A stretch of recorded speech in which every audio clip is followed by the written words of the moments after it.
Hi, so today I'm going to give you some tips for looking good in photos, and I know this video is a little bit different, but I get a lot of requests for this, and it's not like on a certain video everyone requests it, or that a ton of people request it every day, but it's over time, just a lot of people do, and it comes up. And I thought, spring is here, there's probably going to be weddings or photos or school dances or things like that. So I was thinking, should I actually get up and show you guys how to pose? Like, because I'm a model, I could pose for you guys and try to help you. Or would you rather I just give you tips? So I'll be honest, I took the lazy way out. I'm just going to give you a couple of tips. But if you would like another video where I show you full on what you can do, let me know and I can try to help you with that as well. But these are just going to be a couple of my tips that I've learned over the years, a little bit through modeling, a little bit just through trial and error, that are for general people to just generally look better in photos when you're either taking them yourself or they're being taken by someone else. The first one is like avoiding a double chin. Even if you don't have a double chin, you can like give yourself one if the photo isn't taken properly. So the best way to kind of avoid that is to kind of point your chin down and have the camera at eye level or above. So if you're taking it yourself, you want to kind of hold it above like the glory shot, or if someone else is taking it, you want to kind of tilt your chin down and try to, have them be at eye level. Now don't go like this because that's going to look really weird, but just a slight tilt, it looks better than that. See what I mean? So that's just one tip, and guys, practice all this in the mirror. It's going to make all the difference. 2 is either to lose weight or to contour, and if you're already a good weight, then don't worry about it. If you have a New Year's resolution to lose weight, or if you do feel like you could shed a few, try it. Just exercise a little bit more, do something else, because like 1 pound in real life looks like 3 pounds on photos, which means if you gain a pound, you'll look like you're 3 pounds heavier. If you lose a pound, you'll look like you're 3 pounds slimmer. As compared to photos back to back. So keep that in mind. If you guys don't need to, then don't. But also, if you need to, you can contour if you don't have time to lose weight and you have to take a photo. Don't go overboard with it because then it's going to be really noticeable. But if you just slightly contour right here at your jawline, below your cheekbones, and a little bit at your jawline, and maybe a little bit around your collarbones, it'll give you a more physique and sleek look. And I don't have any contour on today, but if you guys want to go look at a video that I do have contour on, you'll notice it looks a little bit more chiseled. Just the little shadow makes the most difference.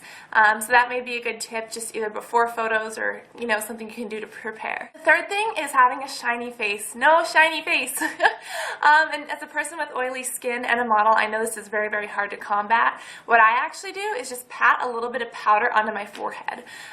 Translucent powder works best. You don't want to like cake makeup on before a photo because then you look cakey, but you want to make sure just to check your shine before you let someone else take a photo of you or before you take one yourself. I really like finishing powders, whether it's a Fix Plus spray, Urban Decay has a Fix Plus. You could use like a Dermablend powder or a Makeup Forever sheer translucent setting powder. You could blot, but sometimes that takes off color in some situations like I've had. Just recently I purchased a little Temp 2 duster, which I'm not even going to use with the Temp 2 system, but I'm going to use the duster maybe for photos because it's like pocket size. But just little things like that to kind of mattify your face is better than being really shiny. And if you don't have anything on hand, the best thing you could do is take a tissue paper and just ever so gently hold it against either your forehead or wherever you're shiny or your nose. And really try not to mess up any makeup, but just don't press it either. Don't press or pat, just kind of hold it like this. Here's paper. Don't like press, but just go like this. And then you can take off a little bit of that oil. Another one is to stay away from shadows. What's happening is, like, let's say that we're having a photo taken and, well, it's not going to work now, but let's say I have a shadow on my face right here. Can you guys see that there's like a shadow there? It's going to look really weird. When we're all in the light, it looks better. So I'm not saying stand in the blaring light, because if you stand in the blaring light, it's going to create shadows. If you stand like right in the middle of the sun's going to come down, going to hit your eyes right here and like create a dark shadow. The best thing to do would be to stand in a shadowed area, like under a hallway, but facing the sun. How would I explain that? Like if you're at a school, if you stand in the hall so that you're not in the blaring sun, but you're looking out into the sun, because the sun is coming down, it's reflecting off the pavement and onto your skin. That's kind of how photo shoots work. They don't just take photos like up in your face, because that would give you really harsh shadows, and they don't have lights right above your head unless it's special lighting, because that would cast really dark shadows on your face. What they do they have things called reflectors. They're these big white, almost like umbrella things that cast light directly and evenly to all parts of your face, so you don't have these shadows and you don't end up looking really funky. The other thing is that if you know that you're going to be in a photo, try to choose flattering clothes. Even if you love that pair of designer jeans, but they're just a little bit too tight for you and you know, you kind of got some bullets there, just skip them for the photo, because in the photo people will be looking at you, not necessarily what you're wearing. Choose colors that work for you. If you need to, you can even use body shapers or corsets if you're doing more of a figure look.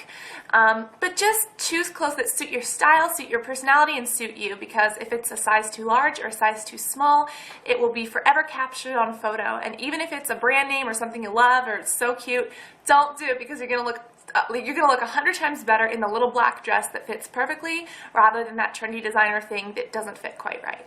The other thing is makeup, and you can take photos without makeup. You guys know that I'm totally not against that. I take photos without makeup all the time.